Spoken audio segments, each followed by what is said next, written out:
Welcome to The Breakaway with David and Fabian. Today we have a great guest, Nick Tartaglia. Nick is a co-founder of the NewGen Mindset, where he develops theoretical work on behavioral economics, which he then channels into his published books, authoring two so far: The Intelligent Millennial, Time to Optimize Our Collaboration, and Millennial Economics, Structuring Economic Consciousness in Individuals. And he's going to give us a great edification on what is happening within the economy and what would happen if people like, let's say, Kamala Harris got into office. Welcome, Nick. Thank you for being here. Cheers, guys. Nice to see you. Thanks for being on the show with us today. And as somebody that understands how the economy goes, I have a just straight up question to you. We've seen Kamala Harris propose a federal ban on price gouging.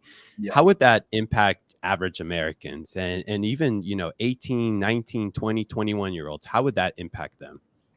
So fundamentally, the issue of price gouging is control. Now, what we've learned throughout history, or through any monetary cycle, or through any Roman Empire, or anywhere in human history, you see it over and over again, is price control tends to be the solution that any government or centralized system will use as a byproduct of an inflationary burst that they've created. So then they'll act as if that's somehow the solution to the problem that they've already created. But the issue with price control is you're preventing the marketplace from communicating based on price mechanisms. And the most important thing you want the market to do is communicate to itself. But the moment you intervene yourself in between the communication of prices, you now create these massive problems, such as, well, I no longer want to enter this space. I don't want to produce this anymore. I want to move away from that. You deflate ecosystems and you destroy entire operations and businesses because of the fact that you can't exist within that framework of using price control to somehow create some sort of downward pressure on prices. That doesn't work. It never has. And the only way they can potentially even remotely do that is either by making it illegal to increase prices, which at that point, you're just going to destroy businesses that have their inflationary inputs going up, so they can't increase their prices to offset it. And typically small to medium businesses are the ones that are going to suffer the most, not large companies, because they'll have most of their profit margins. And then the second thing you do, you allow proper supply and demand mechanisms to kick in, so you can never actually truly bring prices down. So the government has to then subsidize and kind of further use deficit and money spending to kind of create the illusion that price control is actually working, but in reality, it's not. And we see this happening currently in places like Venezuela, where they have these government-sanctioned grocery stores, but you can only go so many times in a week, depending on what your ID number is. I mean, it's just crazy that you can't get food when you need it. And if you do, you have to go to places like the black market. They're calling it black market. It's just a market where people sell groceries. And you have people buying cheap, not eating, holding on to it and selling high. I mean, you're creating a market where people should be eating this food, but instead they're storing it just to make profit because they have something like 1,000% inflation, which is just insane. It's never worked. I actually just found out that Hitler actually introduced price controls, which I actually did not know this. But it's really interesting hearing people from the corporate space coming out and finally saying, hey, this is too much, because it's not just food, it's every commodity, it's every item that we produce, and there goes our profit margin. And then how can we actually make money if we can't charge what we need to? Correct. And we can't forget, the people that are most impacted by these tactics are always the small and the medium businesses, never the largest, never the big companies, because they always have the government side by side with them, subsidizing them, giving them special privileges, giving them ways to gain advantages that the small and medium business don't have. So these things are very short-sighted economic solutions. They're very, very politically driven. It's a feel-good tactic that actually fundamentally solves absolutely nothing. And history is an absolute proof of this, because you can go study monetary history, economics throughout mankind's tale, and you'll always see the same thing. It fails without a doubt, and it always comes with greater consequences down the line. Now, on that subject, quickly, what I would say is, for people that really want to study a little more of the subject, there's two series on YouTube I recommend. One, it's Mike Malone's Hidden Secrets of Money series, where it's a 10-part series where he goes throughout monetary history, and he gives you examples of what happened throughout time and similarities that's happening nowadays.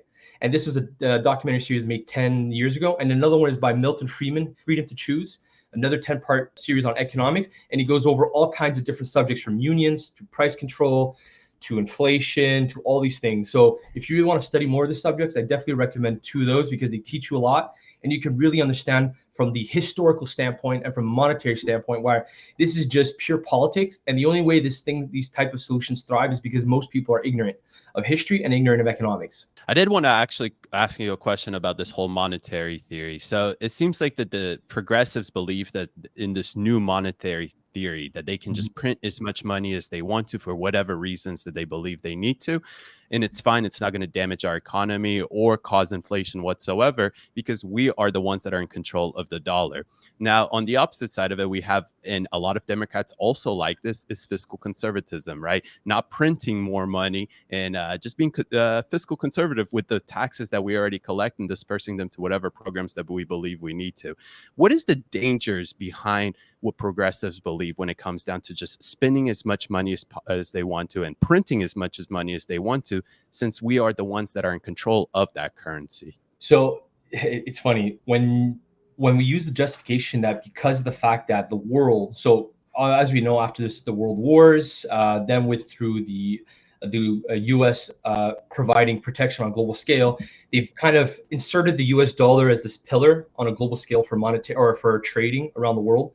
So that's kind of given them the leverage to kind of hold that position that no matter what we do, the world will always want our dollars. So they can kind of export their inflation, since the money supply that they keep expanding doesn't necessarily remain within the same ecosystem. So you're not necessarily having the same amount of goods being chased by an ever increasing amount of dollars. Instead, they'll export it to other nations who will then give us actual goods. So for example, in Africa, something they're realizing is, well, we're giving you our gold or silver or commodities, and you're just giving us useless paper money that we actually have no fucking use for with. And here we are realizing, well, shit, you actually want our real currency, our real power, and you're giving us garbage that we realize we can't do anything with it.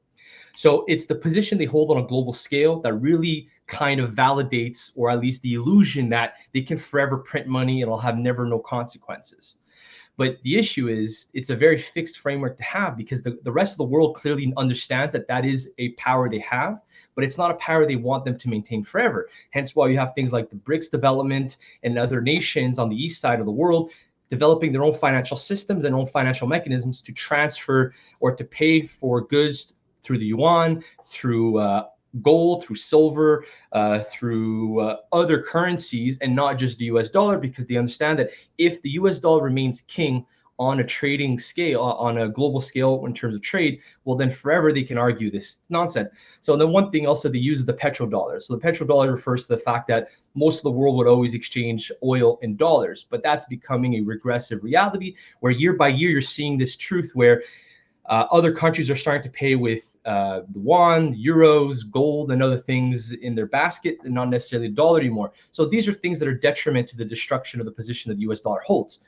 So this in MMT nonsense where you can just forever go about printing money and it'll have no consequences is just another derivative of which traditionally within the economic system in the West, what we teach is Keynesian economics, where we believe that in order for the economy to sustainably grow, you need perpetual government intervention to stimulate the economy, steer it in the right direction, and you require that negative deficit from government to kind of direct investment in the market, because the market is inefficient, it doesn't understand what it's going to do.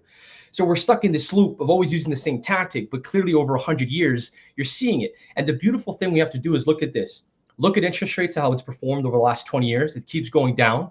And this nudge of trying to raise it is only not really doing anything, because America or the West in general is stuck between a hard place and a rock. We can't raise it too much, even though where we are now is technically what was the norm before COVID. But now we're panicking at these rates because of the fact there's too much debt in the system. So the consequences are building up in the system, and people are just not realizing it, and they're being distorted by these metrics of, look, GDP goes up, look, employment is high. But the thing is, if I spend a shit ton of money and I keep increasing my deficit and printing money that I don't have, well, it's natural that the GDP is going to rise, and it's natural I'm going to create jobs in the short term. But it's not fundamentally solving anything, because you're just creating an inflationary burst and you're distorting the market mechanism. So it's a short-term tactic. It's illusionary, and it doesn't fundamentally solve anything. And again, the only reason why these type of ideas can thrive is because we ignore history and we ignore economic principles.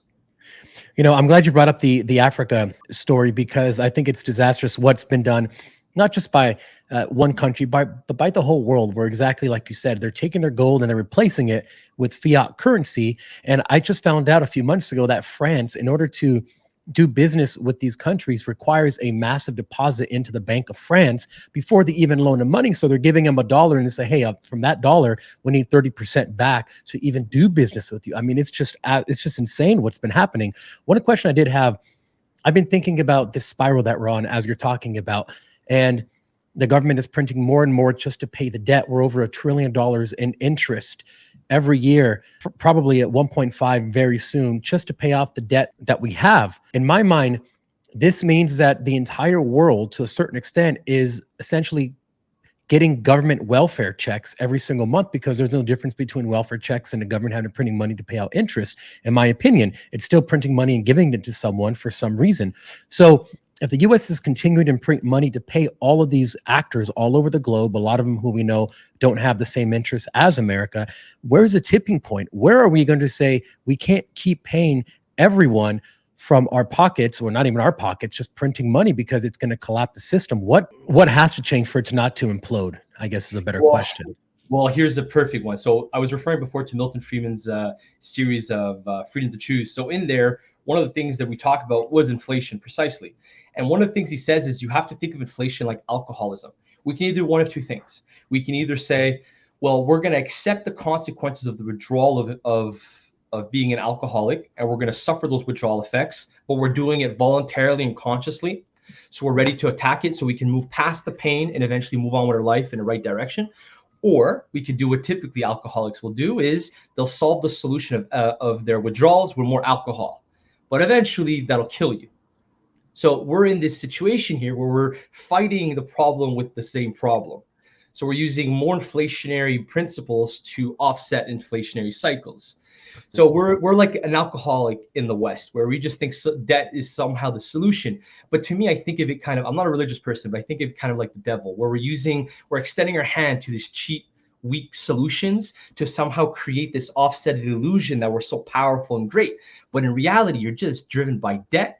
Nothing that was produced as a byproduct, nothing that was really done to improve the standard of living anybody. All you just did was increase the money supply, or protect the wealth of assets, or give money here or doing that. And somehow you're going to then dictate, well, look at that. GDP is strong, employment is strong, we're good to go. You don't have to believe anything else. I always tell people the economy is a byproduct of human activity. If you don't look at how human society is progressing as a collective, are we more collaborative? Are we talking? Are we debating? Are we arguing? Are we depressive? Are we killing each other? Are we fighting each other? Are we suicidal? Do we hate each other? Like all these socioeconomic metrics, those are the real indication of the direction of a society is going. Inflation is merely an illusion to kind of distort the regression in society. But it's like alcoholism. Eventually, it's going to bite you in the ass. You're going to get killed. So for me, honestly, one thing is we really need to kind of focus on making people more aware of economic principles, so people understand the consequences of their solutions. It's easy to say you understand economics, but then you go vote for the person whose solution doesn't actually fundamentally solve anything. So we're stuck in this cycle. History proves this over and over.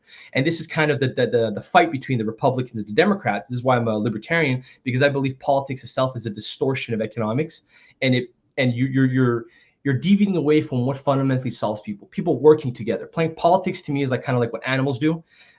It's one majority versus another herd, or versus, like, you look, oftentimes you'll see monkeys, one herd versus another. Whichever one's bigger wins the other, and they win and they get to dominate the resources and the women and so on. Well, playing politics just seems to be who's the bigger majority, then I get to put whatever I want on you as a byproduct.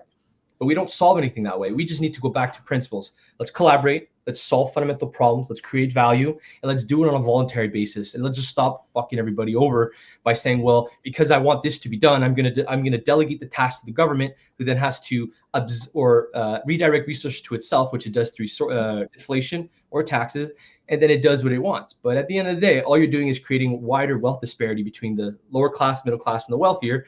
And we're just recreating a pyramid structure where you have few at the top, majority at the bottom, whereas typically in a free market, it's more of a diamond structure. Many in the middle, few at the bottom, few at the top, and you get this natural cycle of movement where people move up over time, given enough time, and you get these natural booms and bust cycles within that. We don't have any of that anymore.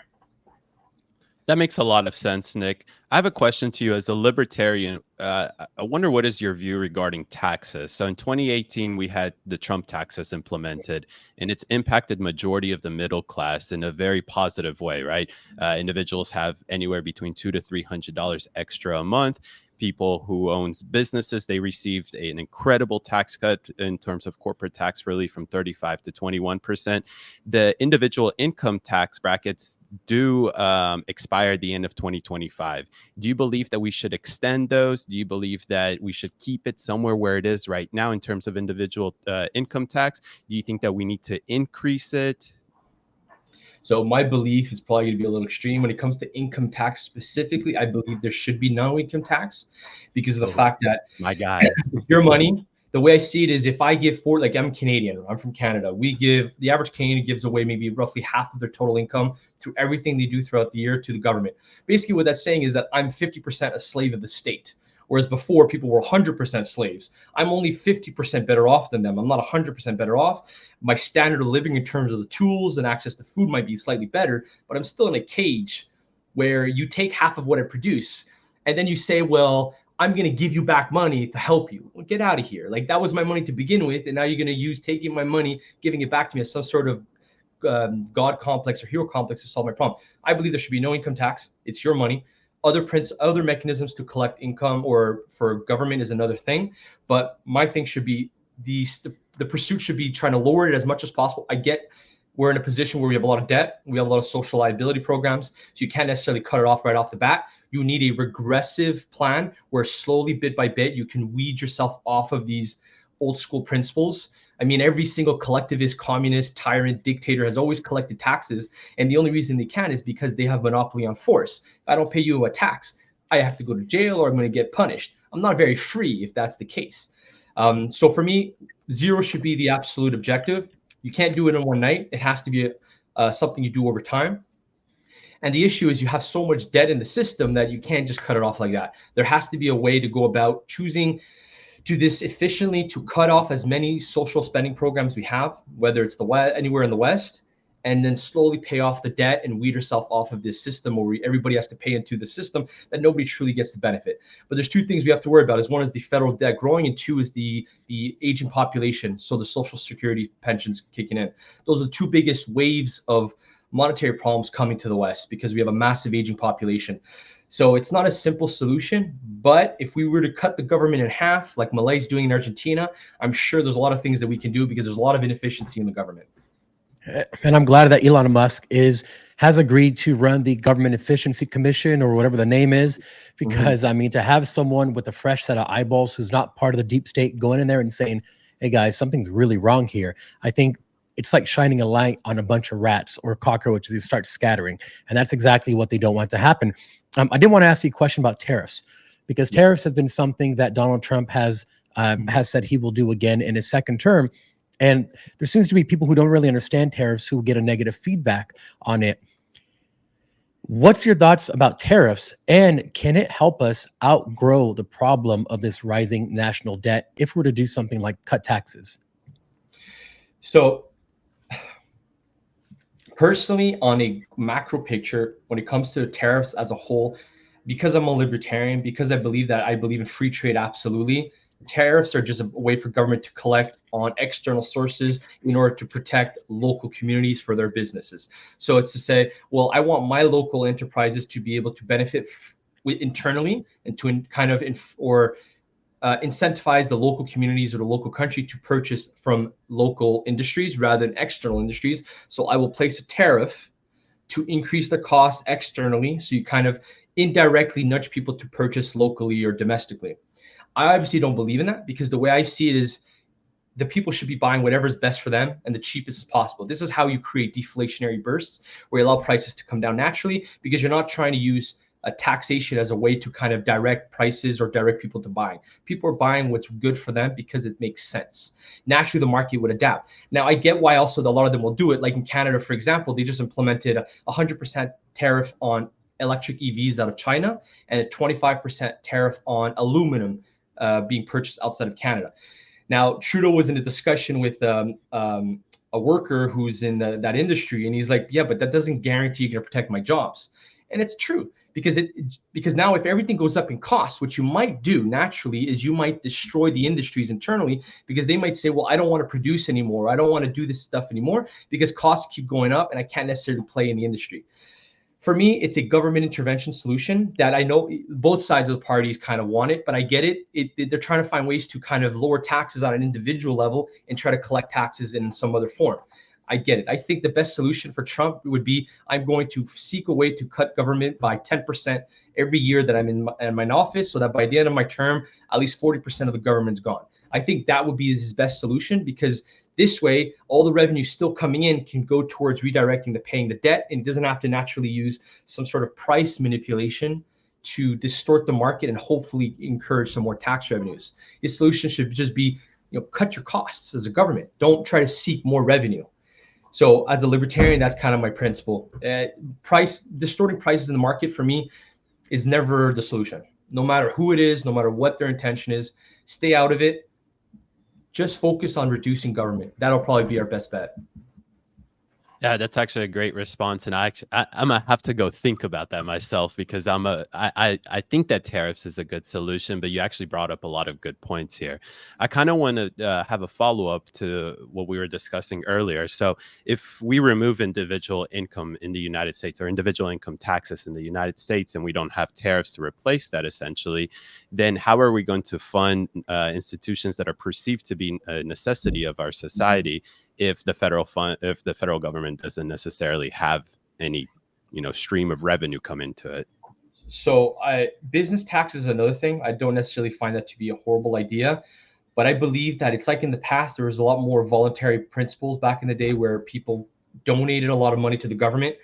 And the thing is, our idea of what government does and how they solve problems is too broad nowadays. For me, there's only three fundamental pillars government serve. One is protect my border from foreign threats, allow me to protect my property, so my house. And then the third thing is really provide me a judicial system where I can hold others accountable. Now, that type of lean government doesn't necessarily require nowhere near amount of revenue as it does now.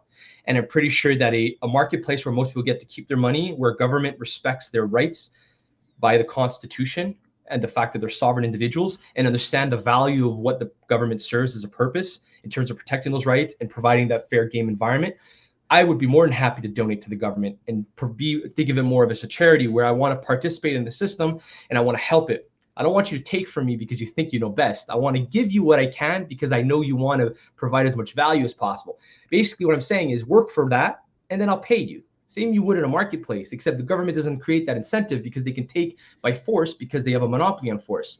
So I believe that there could be some form of business taxes, more charitable donations, where individuals give money to the government, because I believe a lot of people would in this context.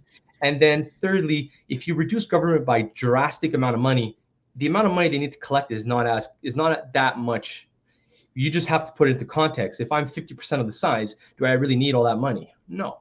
I'm there with you as far as the getting rid of the income tax. I'm very for that. Correct me if I'm wrong, or if this is even possible, where the government, if they are spending beyond their means, they would have to actually print the money that they needed all at once, so the American public could know, wow, you guys don't understand how to run a balanced budget, so this is how much you're printing. Because I feel like when you have taxes, income tax coming into the government, and you're printing, you can convolute it so much that people don't really understand what it is, because you add layers of complexity onto what should be a very simple system. Printing money, taxes, inflation, these are all mechanisms to redirect wealth to the government, or for the government to permit to do what it wants with the marketplace. Whether you do it directly by taking at source, or I do it indirectly by creating an inflationary burst where money goes, like, think about it, in an inflationary cycle, government makes more money, but nobody ever talks about how government is gouging prices and how government makes more money, but they like to point the finger to businesses and say businesses are making more money, and everybody starts attacking businesses. But look at all inflationary cycles. At the top of those cycles, governments are collecting more money than ever before. Politicians are making more money than ever before, and their salaries are all hedged for inflation. So the more the reality increases in cost, the more money they make. I don't disagree with what you said. It's just a bunch of layers of complexity to confuse people, and people don't understand what's happening. If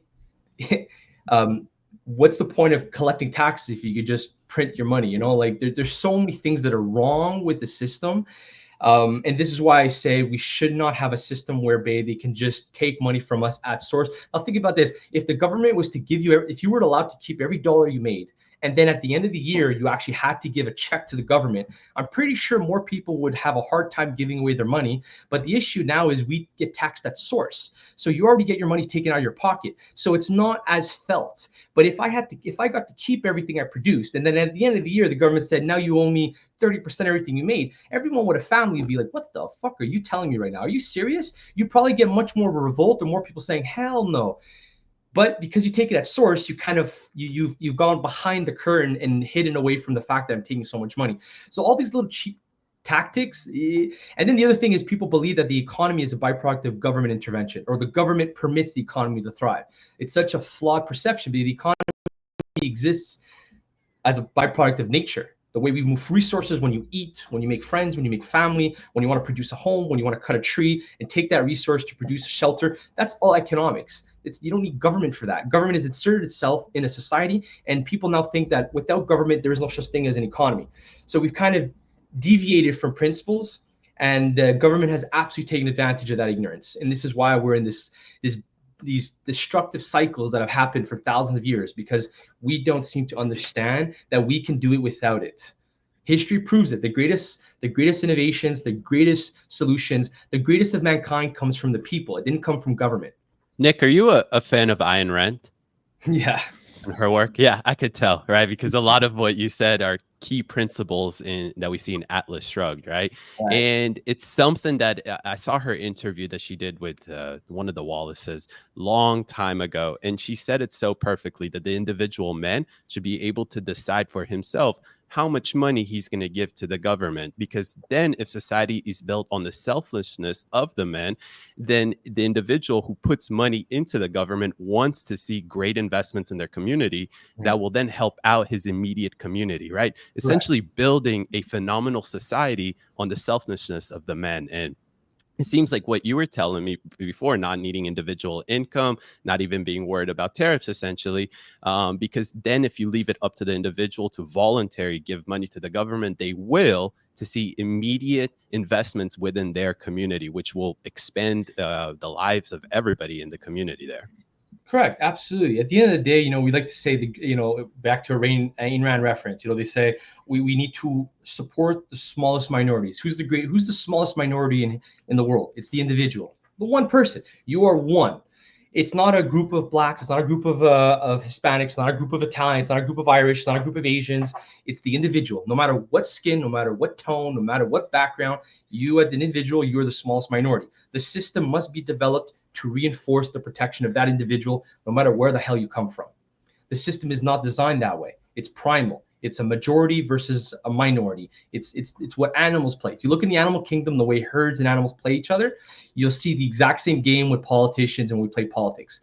That's not how you solve anything. You need people. Well, at the end of the day, we're social organisms. That's the biggest definition of a human organism, is we are social creatures. By default, we thrive when we work with other humans. We don't thrive when we do our own little thing in the jungle. And no, we thrive working with others. We need a system that reinforces that. Only the free market reinforces our nature, which is free collaboration. And through that, we have produced some of the greatest things on human earth. But we've kind of forgotten those things. So we need to bring those things back. All right, Nick. So we have, I don't know if you know, since you're up in Canada, but we have an election here coming up here. So we know that Kamala Harris' honeymoon period is over. She's falling in the polls. Trump is surging in the polls, and she's been copying a lot of Trump's policies. I literally, line by line, she's saying the exact same thing. And I don't even know if they care at this point what she says, because we know she has no policy yet, and she's a puppet. So she'll do whatever she needs to do to satisfy the people in power when she gets into office. She can parrot any line and just not do any of what she says. We've seen politicians do this time and time again. It's kind of their, the way that they do things.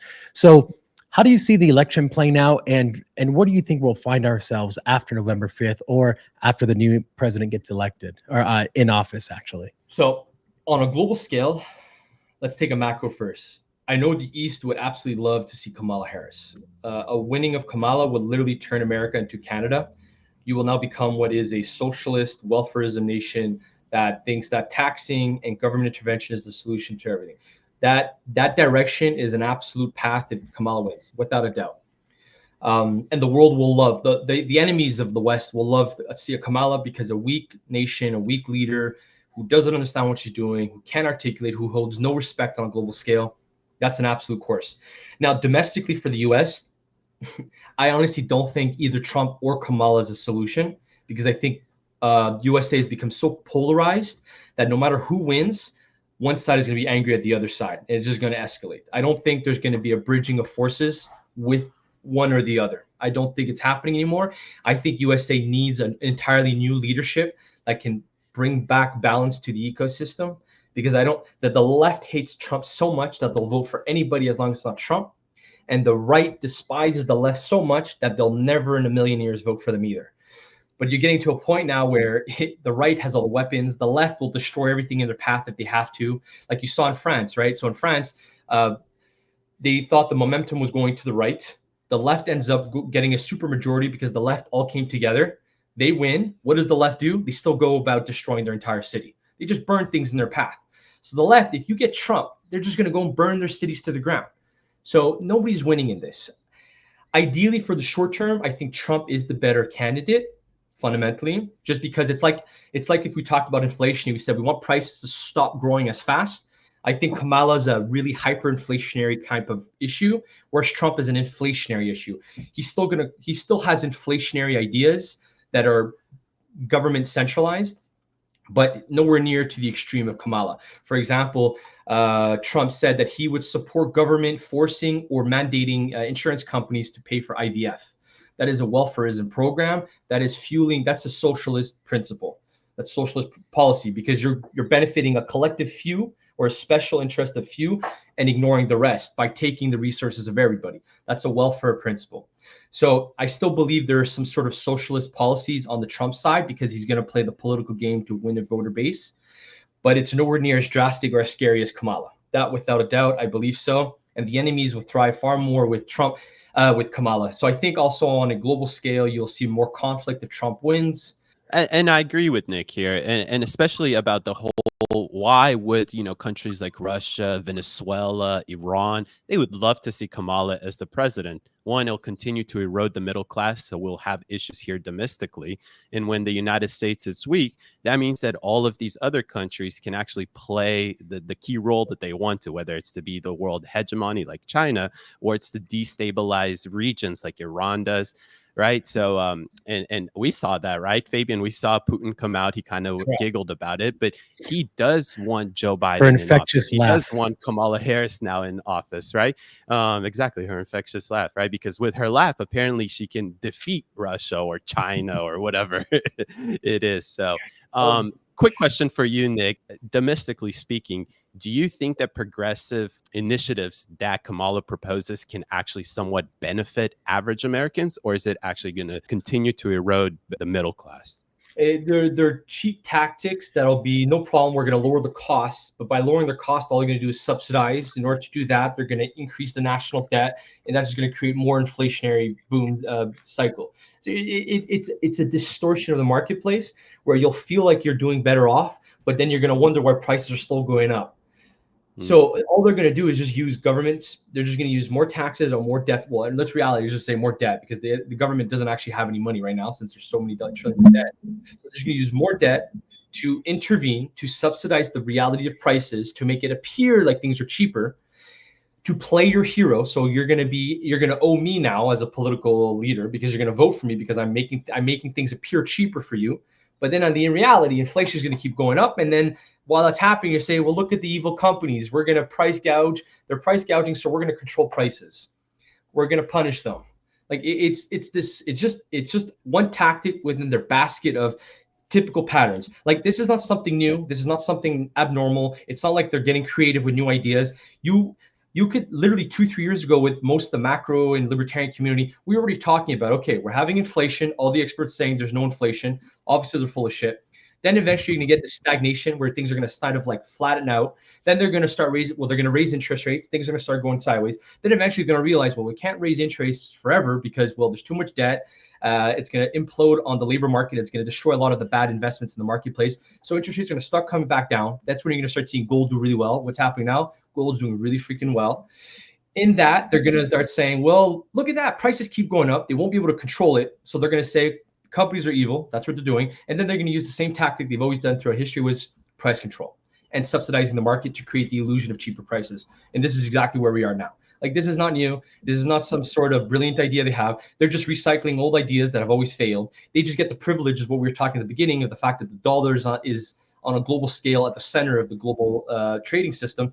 So you can kind of hide a little bit of the consequences and push it down the line, whereas other nations can't necessarily do that. But eventually, as the BRICS and other nations start pushing the US dollar out and start doing their own thing, well, you're going to start seeing probably the ball rolling at a much quicker pace than it is now. You've mentioned libertarian a couple of times, so I'm just curious, are you satisfied with the current Libertarian Party's leadership here in the United States? And especially their candidate, Chris Solver? Yeah, so I know, so no, it's hard to gain because people don't understand where we come from as a political philosophy.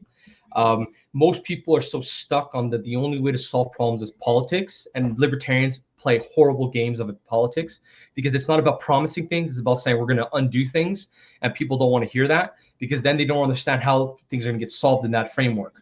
So because there's so much lack of understanding and we're so built culturally around government having to be involved in every solution, that the libertarian philosophy and the libertarian political party gains no momentum because there's no way to understand why that could be a solution. Granted, most of the political leaders are not very strong. They don't have strong characters. They don't have a lot of presence.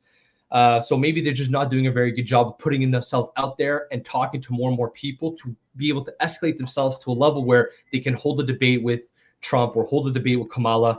And I'm pretty sure that if we could see that between Trump and the Libertarian Party, I'm pretty sure we would find much more middle ground there because of Vivek, who's also has a lot of very political libertarian principles in his mind. I get it. If you don't want the worst enemy to win, you have to kind of partner up with somebody else who can kind of slow the effects down.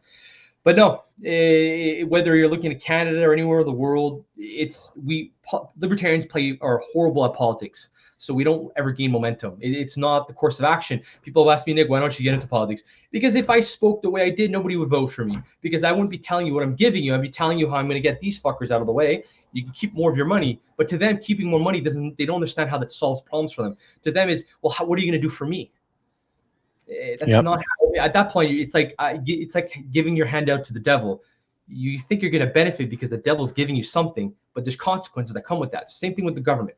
The moment we ask government to solve our problems and to be our savior, it comes with consequences. Because if we're saying government is needed because human beings are so bad, then why the hell do we keep going back to the government who's made up of human beings? It's like somehow only the government is good and the marketplace is bad, but yet it's all human beings. So we're stuck. So I have no hope politically with the Libertarian Party. And I think it'll always be this duality between the Republicans and the Democrats. You see it in Canada, you see it in the rest of Europe, mostly the West. The rest of the world, it's mostly one dominant political leader. But across the West, you see this duality between the right and the left. You know, I'd be really interested to see in the next few years how the number of libertarians, registered libertarians, increases or decreases because of something just as simple as having X around, where people can get information at the speed of light without being censored. Obviously, you do have a messaging problem if you're telling people we're going to start taking things away, like breaking down the government, but it's going to be good for you, when they've been led to believe that handouts are what what they should expect from governments and who they're going to vote for. But I'd like to thank you for an incredible, insightful conversation, Nick. Nick Tartaglia, the co-founder of NewGen Mindset. Check out his website, newgenmindset.com.